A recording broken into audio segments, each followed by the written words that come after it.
When 30 roaring Harley-Davidsons surrounded 3 college bullies in that shopping center parking lot. Nobody expected what would happen next. But I never imagined that moment would be the first time in 8 months that someone would actually see me as a human being. My name is Marcus, and I want you to understand something before I tell you this story. I wasn't always the man you might have walked past without a second glance outside Riverside Shopping Center. I wasn't always someone you'd cross the street to avoid or pretend not to see. There was a time when I wore a uniform that people respected, when I had a home, a wife, and a future that seemed as solid as the concrete I'm sitting on right now. But life has a way of stripping everything away, piece by piece, until you're left with nothing but a cardboard sign and the hope that maybe, just maybe, someone will see past your circumstances to the person you still are inside. It was a Tuesday morning in October when this story really begins. Though, if I'm being honest, it started years earlier in a desert halfway around the world. I'd been living on the streets for exactly 8 months and 12 days. Not that I was counting, but when you have nothing but time, you tend to keep track of these things. My spot outside Riverside Shopping Center had become my whole world. I'd chosen the side entrance carefully, away from the main flow of foot traffic, but close enough that people could see my sign if they wanted to. Most didn't want to, and I'd learned to accept that. After 3 tours in Afghanistan as a Marine, you learn to adapt to whatever reality you're facing, even when that reality is sitting on cold concrete with a sleeping bag and hoping for enough change to buy a sandwich. The sign I'd made from a cardboard box said simply, "Homeless, veteran, anything helps." I'd written it in block letters with a black marker I'd found in the shopping center bathroom, trying to make it neat and respectful. I wasn't looking for pity, I was looking for a chance. Just a small opportunity to prove I was still worth something. People's reactions varied. Some hurried past without making eye contact, their steps quickening as they approached my corner. Others would glance over, their faces showing a mixture of sympathy and discomfort before they looked away. A few, bless them, would stop and drop some change into my coffee cup, sometimes with a kind word or a smile that reminded me I was still human. There was Mrs. Patterson, an elderly woman who came by every Thursday with her granddaughter.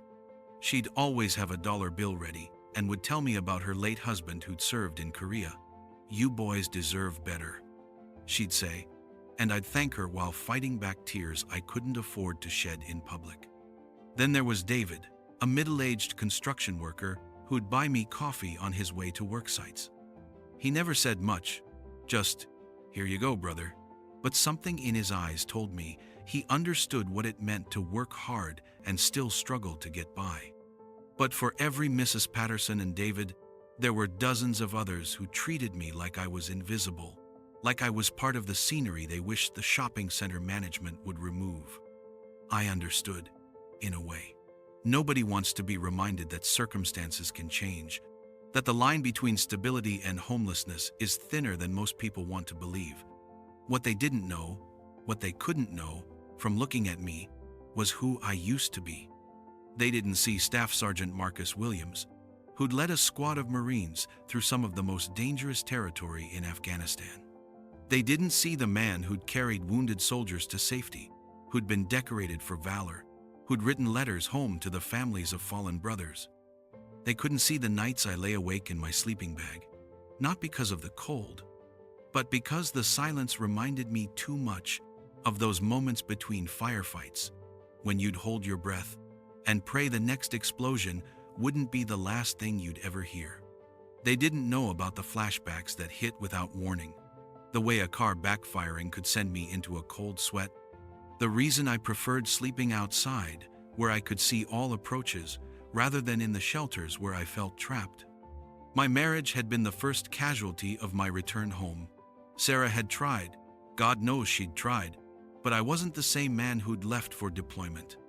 The Marcus who came back was jumpy, distant, prone to nightmares that would leave me drenched in sweat and her afraid to touch me.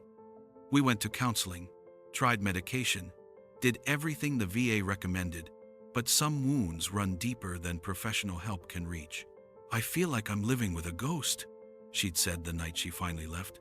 "The man I married is still over there somewhere, and I don't know how to bring him back." I couldn't argue with her because she was right. Part of me had stayed in that desert, buried with the friends who didn't make it home. The part that came back was just going through the motions of living. After Sarah left, the job losses started. I'd find work security guard, warehouse worker, anything that would have me, but the PTSD symptoms would eventually interfere. A supervisor's sharp voice would trigger a flashback. The sound of heavy machinery would send me into a panic attack. Coworkers would complain that I was weird, antisocial, unpredictable. My savings disappeared first, eaten up by rent and groceries and the desperate attempt to maintain some semblance of normal life. Then the apartment went, and I found myself sleeping in my car. When the car got repossessed, the streets became my only option. The first night sleeping rough was the hardest, not because of the cold or the discomfort, but because it felt like the final confirmation that I'd lost everything that connected me to the person I used to be. I sat behind a dumpster at 2 a.m, looking up at stars I couldn't see through the city's light pollution, and wondered if this was how my story was going to end. But Marines don't quit. It's literally beaten into you during basic training. Adapt, overcome, survive. So I adapted. I learned which businesses would let me use their bathrooms, which fast food places threw away food that was still good, which spots were safe to sleep without being hassled by police or predators. Riverside Shopping Center became my sanctuary because most people there were focused on their own lives and errands. The management was decent. They never called the cops on me, as long as I kept my area clean and didn't bother customers. I made sure to police my small corner of the world, picking up any trash that wasn't mine, keeping my sleeping bag neatly rolled during business hours, always saying please and thank you to anyone who showed me kindness. I'd been watching the morning routine unfold for months. Commuters rushing to grab coffee before work, mothers with strollers heading to the grocery store, teenagers hanging out before school. I'd become part of the landscape, as predictable and overlooked as the parking meters or the shopping cart return areas. What I didn't know was that I wasn't as invisible as I thought. What I didn't realize was that while I'd been watching the daily flow of humanity pass by my corner, some members of that humanity had been watching me back. There was a group of leather-clad motorcyclists who frequented Rosie's diner across the parking lot, and they'd been observing my situation for weeks. I had no idea that my small acts of dignity, thanking people genuinely, keeping my area clean, never being pushy or demanding, had been noticed. I couldn't have imagined that a community of bikers, many of them veterans themselves, had been discussing what they called the respectful guy-by-the-side entrance during their regular coffee meetings.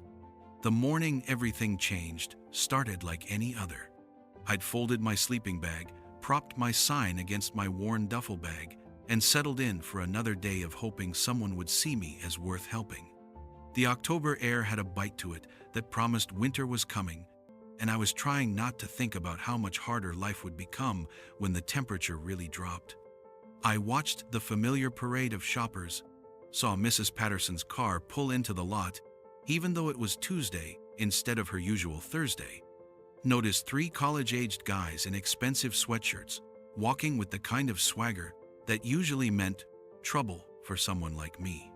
What I couldn't have predicted was that this ordinary Tuesday was about to become the day when 30 motorcycles would change my life forever, when a group of strangers would show me that brotherhood doesn't end when you take off the uniform, and when I'd finally understand that sometimes being invisible is just the setup for the moment when the right people finally see you.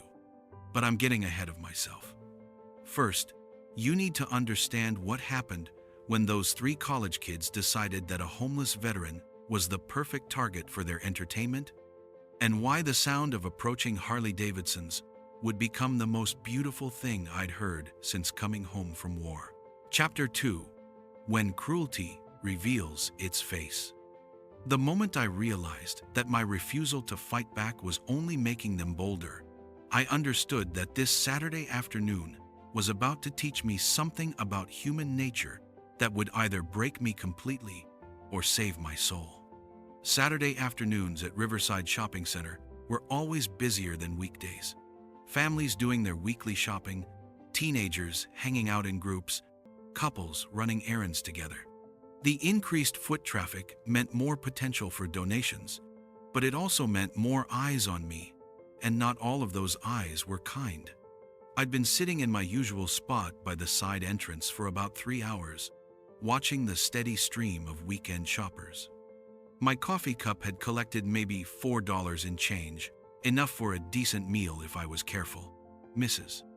Patterson had stopped by earlier unusual for a Saturday, and had given me $5 along with a small bag containing a turkey sandwich and an apple.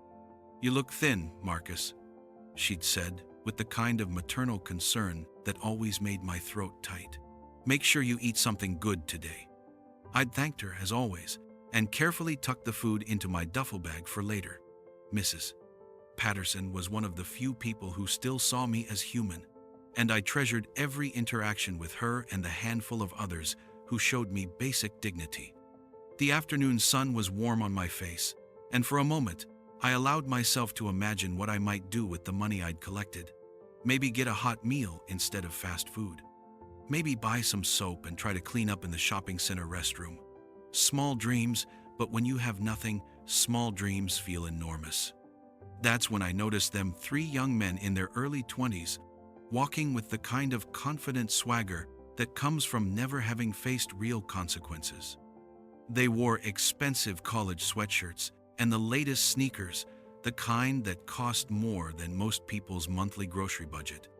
Behind them walked 3 young women, probably their girlfriends, carrying shopping bags and chatting among themselves. Something about the way the men were looking at me made my stomach clench. I developed an instinct for trouble during my time on the streets, and these guys radiated it like heat from asphalt in summer.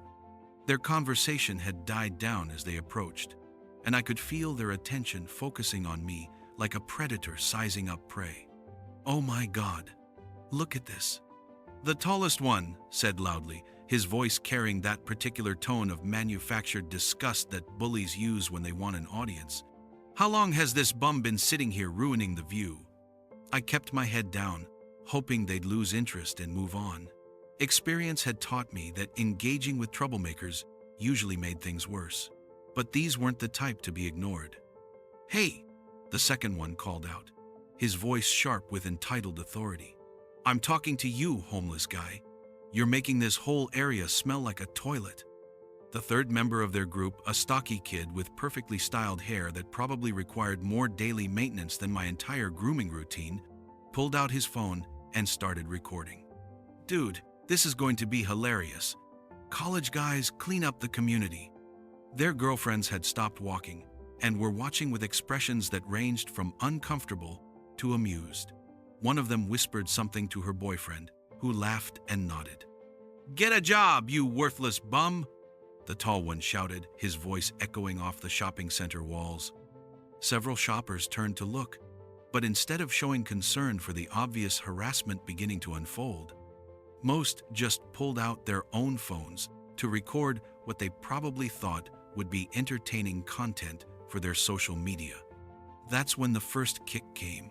The stocky kid's expensive sneaker connected with my coffee cup, sending it flying across the pavement. Coins scattered in every direction, rolling under cars and disappearing into storm drains. $4. $4 that had taken me 3 hours to collect. Gone in an instant. "Oops," he said with mock concern, his phone still recording. "Did I just accidentally solve the homeless problem?" I scrambled to collect the scattered change, my hands shaking not from fear, but from the effort it took to control my temper. 3 tours in Afghanistan had taught me how to handle myself in a fight, but they'd also taught me that violence rarely solved anything and often made everything worse. "Please," I said quietly, not looking up from where I was gathering coins. "I'm not bothering anyone. I'll move if you want me to." "You'll move?" the tall one repeated, his voice dripping with sarcasm. "How generous of you to offer to stop being a public nuisance." Before I could respond, I felt something wet and sticky hit my sleeping bag. The second kid had dumped the remains of his fast food lunch, what looked like a half-eaten burger and soggy fries, directly onto my bedding. The sauce and grease soaked into the fabric immediately, and I knew it would be ruined. That sleeping bag was more than just bedding to me. It was my only protection against the cold nights that were coming with winter. "There," he said with satisfaction, "now you really do smell like garbage." Truth in advertising. The small crowd of onlookers had grown larger, but instead of intervening, they were just recording everything on their phones. Some were even laughing. I couldn't decide what was worse, the cruelty of the three young men or the indifference of the people who were treating my humiliation like entertainment. I stood up slowly, trying to maintain whatever dignity I had left. At 6'2", I still carried the bearing of a Marine, even after months on the streets. For a moment, the three college kids looked uncertain, as if they'd just realized that their victim might not be as helpless as they'd assumed. "Look, I don't want any trouble," I said, my voice steady despite the anger building in my chest. "I'm a veteran. I served 3 tours overseas, and I'm just trying to—" "Oh, here we go," the tall one interrupted, rolling his eyes dramatically. "The sob story. Let me guess, you're a hero, right? You fought for our freedom?" He made exaggerated air quotes around the word freedom, and his friends erupted in laughter. One of the girlfriends looked uncomfortable, but she didn't say anything. "You know what I think?" the stocky kid said, stepping closer with his phone still recording. "I think you're just another lazy druggie who's using the military thing to get sympathy. Real veterans don't end up like this." Something inside me broke at those words. Not violently, I'd learned to control that impulse, but something fundamental cracked. I thought about the friends I'd lost in Kandahar province, young men who'd never get the chance to grow old or make mistakes or learn from their choices. I thought about the medal I'd been awarded for pulling 2 wounded soldiers out of a burning vehicle, and how that same medal was probably sitting in a pawn shop somewhere because I'd had to sell it for food money months ago. "You want to know what real veterans look like?" I said, my voice rising despite my better judgment. "We look like people who gave everything for a country that forgot about us the moment we came home. We look like men and women who carry invisible wounds that never heal, who wake up screaming from nightmares about friends who died in their arms." The crowd around us had grown silent, and for a moment, I thought maybe my words had gotten through to them. Maybe they'd realized that they were witnessing something more than just entertainment. But the tall kid just smirked and grabbed my cardboard sign. "This is what real veterans look like?" he said, holding up my "Homeless Veteran Anything Helps" sign. "Pathetic losers begging for handouts?" Before I could stop him, he tore the sign in half, then into quarters, letting the pieces flutter to the ground like confetti. The other 2 cheered as if he'd just scored a touchdown. "There," he said with satisfaction. "Now you can stop pretending to be something you're not." That's when his stocky friend decided to escalate things physically. He shoved me hard in the chest, sending me stumbling backward. I caught myself before I fell, but the message was clear. They weren't content with just humiliating me verbally. "What are you going to do about it, soldier boy?" he taunted, his phone capturing every moment. "Going to cry about it? Going to call your mommy?" I could have fought back. Every instinct honed by military training was screaming at me to defend myself, to show these privileged kids what real consequences looked like. But I also knew that the moment I raised my hand, I'd become the aggressor in the eyes of everyone recording this. A homeless veteran attacking college students? That would be the story, not the harassment that had led to it.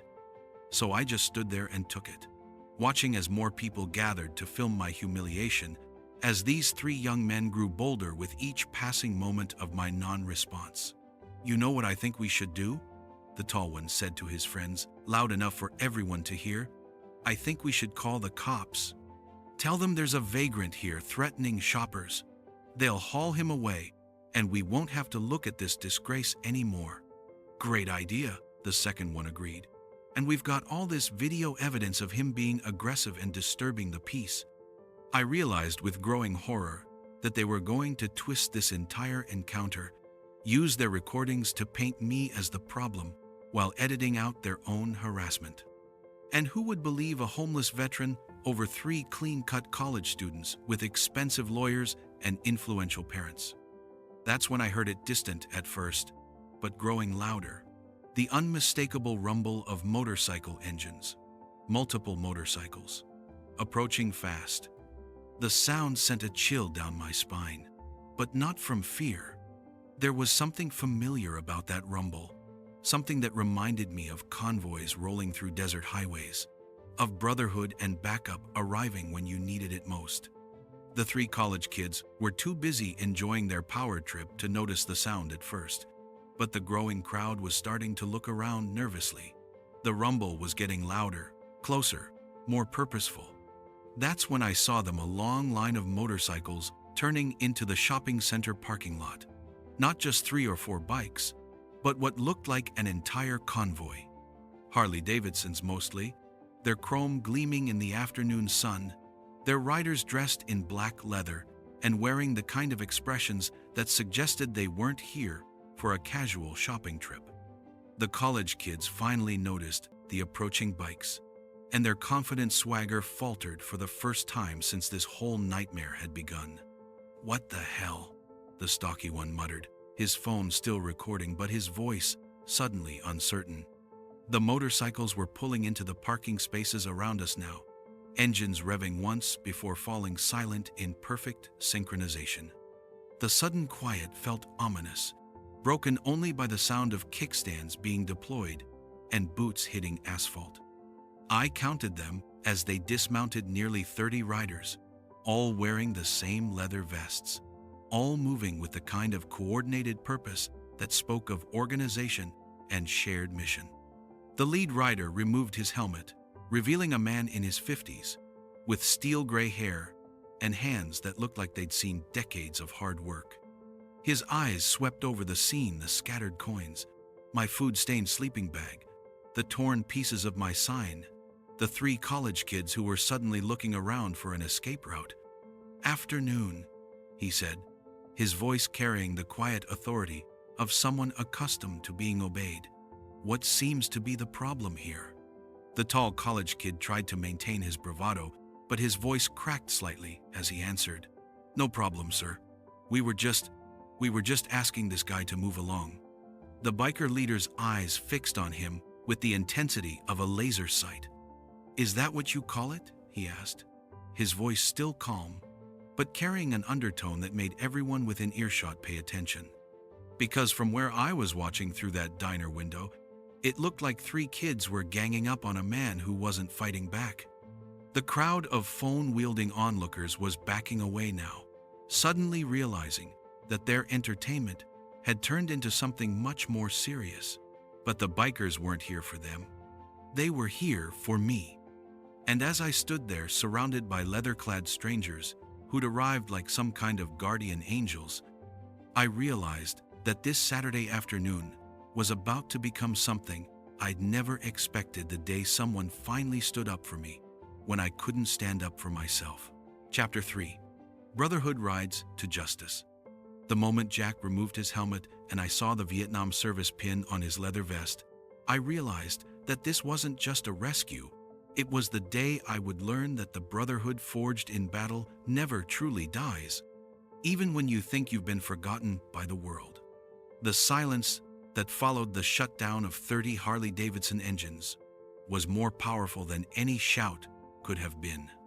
It was the kind of quiet that makes your ears ring and your heart pound, the kind that happens right before everything changes forever. The 3 college kids who had been so confident moments before now stood frozen like deer in headlights, their phones still in their hands but forgotten. The crowd of onlookers who had been so eager to film my humiliation were backing away, suddenly realizing they were witnessing something far more serious than social media entertainment. The lead biker who had spoken was walking toward us now, and with each step, more details became clear. His leather vest bore patches that told a story: Vietnam service, ribbons, Marine Corps insignia, and at the center, the distinctive emblem of a motorcycle club that commanded respect wherever they rode. But it was his eyes that struck me most, the same thousand-yard stare I recognized in my own mirror, the look of someone who had seen too much but kept going anyway. "Name's Jack Morrison," he said, extending his hand to me. His voice carried the authority of someone who had led men in combat, and the compassion of someone who understood what it meant to struggle. "Gunnery Sergeant, 1st Battalion, 9th Marines, Vietnam, 1968 to 1970. I shook his hand, feeling the firm grip of a man who still carried himself like the Marine he'd once been. "Staff Sergeant Marcus Williams, sir, 3rd Battalion, 1st Marines. Afghanistan, 2004 to 2010.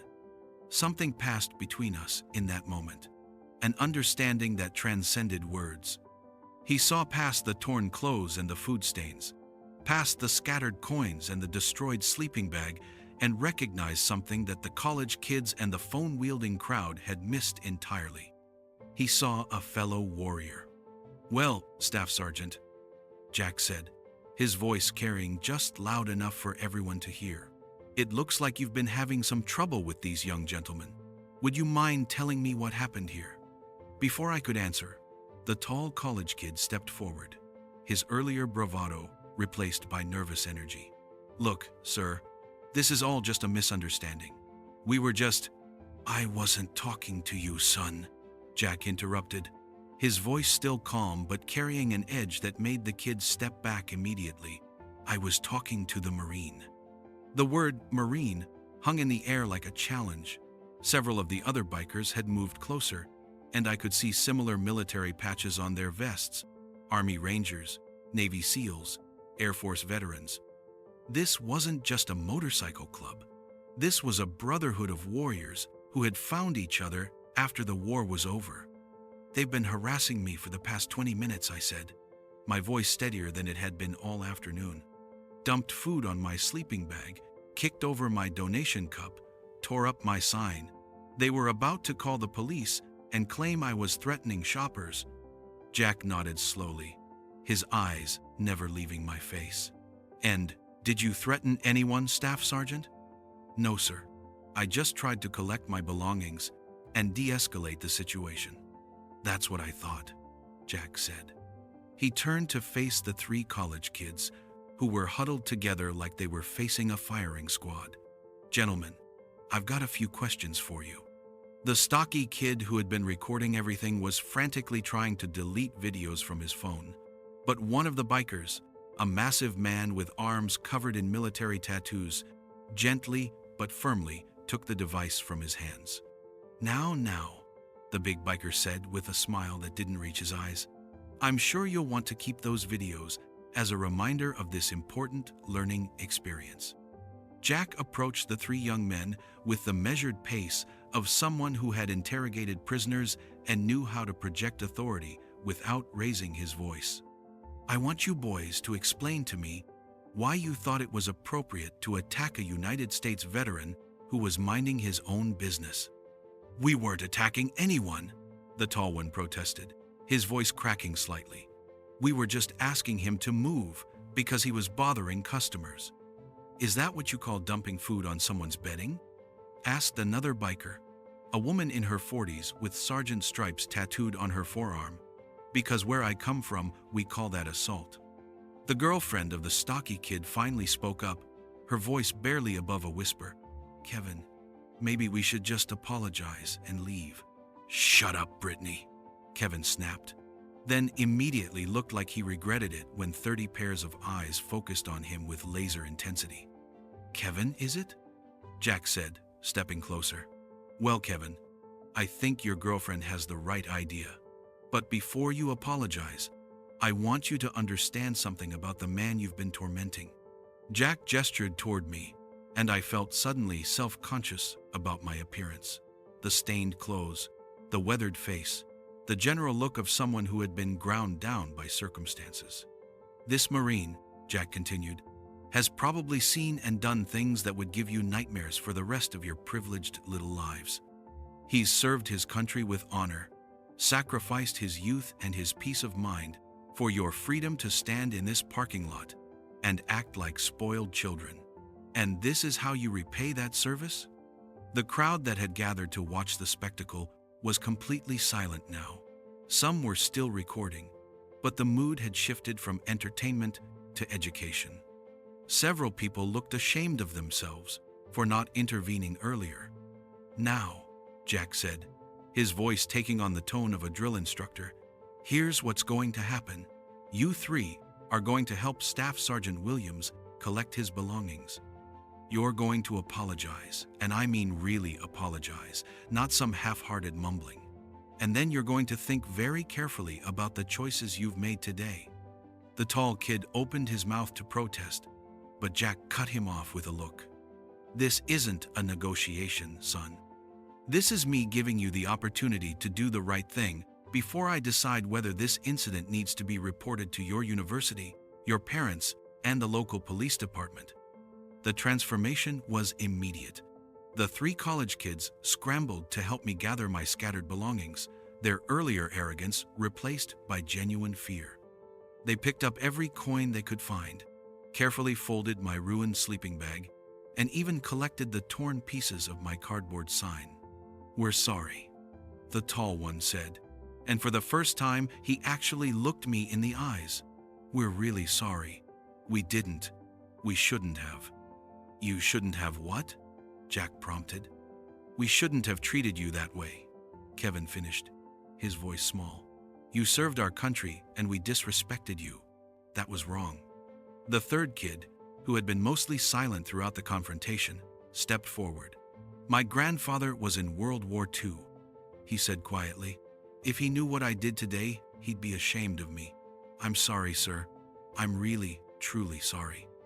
It wasn't enough to undo the humiliation, but it was something. More than that, it was genuine remorse from someone young enough to learn from his mistakes. "Apology accepted," I said, meaning it. "Just remember this feeling. Remember that everyone you meet is fighting battles you can't see." Jack nodded approvingly, then turned back to the three young men. "Now you're going to get in your car and drive away. You're going to think about what happened here today, and you're going to become better people because of it. And if any of us ever see you treating another veteran or anyone else like this again, we're going to have a much longer conversation. Do we understand each other?" They nodded frantically and hurried toward their car, their girlfriends trailing behind. Before they drove away, the kid whose grandfather had been in World War II rolled down his window and handed me a $20 bill. "For what it's worth," he said, "thank you for your service." As their car disappeared from the parking lot, I realized I was shaking, not from fear or anger, but from relief, and something else I hadn't felt in a long time: hope. "You okay, Staff Sergeant?" Jack asked, placing a hand on my shoulder. Yes, sir. Thank you, all of you. I don't know how to." "You don't need to thank us," said the female biker who had spoken earlier. "I'm Sarah Mitchell, Army medic, Iraq and Afghanistan. We look out for our own." One by one, the other bikers introduced themselves. Marines, soldiers, sailors, airmen, men and women who had served in conflicts spanning 5 decades. They shared stories of their own struggles with coming home, with finding purpose after the military, with the civilian world that sometimes seemed impossible to navigate. "The thing about Brotherhood," Jack explained as we sat on the curb together, "is that it doesn't end when you take off the uniform. It just gets harder to find sometimes." That's when he pressed something into my hand, a crisp $100 bill. "I can't take this," I protested, but Jack just smiled. "It's not charity, Marine. It's an investment. We see something in you, something that reminds us why we served in the first place. Don't let those punk kids or anyone else make you forget who you are."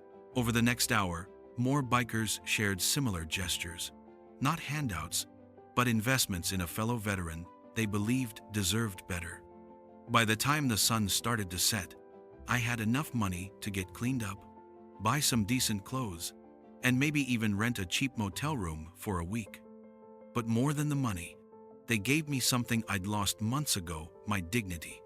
They reminded me that I was more than my circumstances, that my service had meaning, that I belonged to something larger than myself.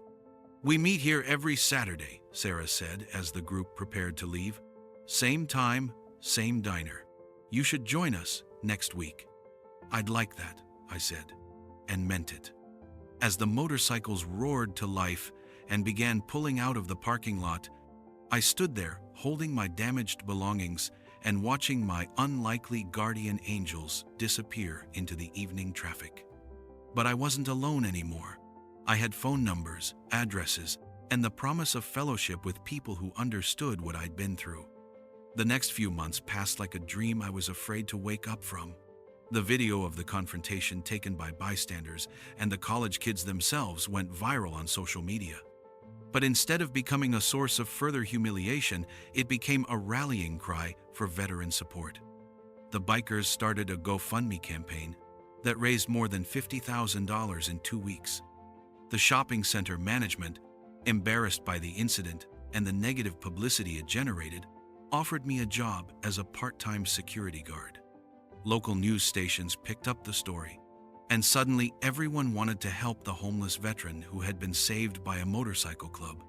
6 months later, I stood in the living room of my small but clean apartment, looking at a framed photo that had become my most treasured possession.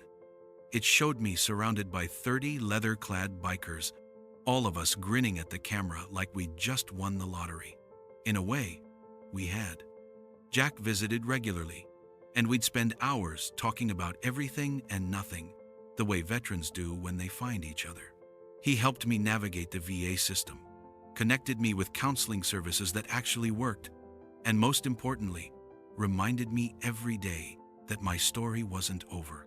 "You know what the best part of all this is?" he asked during one of our conversations. "What's that?" "Those 3 college kids. They've been volunteering at the VA hospital every weekend since this happened. Sometimes it takes a shock to wake people up to who they really want to be." As I looked out the window of my apartment at the shopping center where my life had changed, I realized that Jack was right about brotherhood. It doesn't end when you take off the uniform. Sometimes it just takes a while to find you again. And sometimes it comes roaring into your life on 30 Harley-Davidsons, reminding you that no matter how far you fall, there are always people ready to help you stand back up, as long as you remember that you're worth standing up for.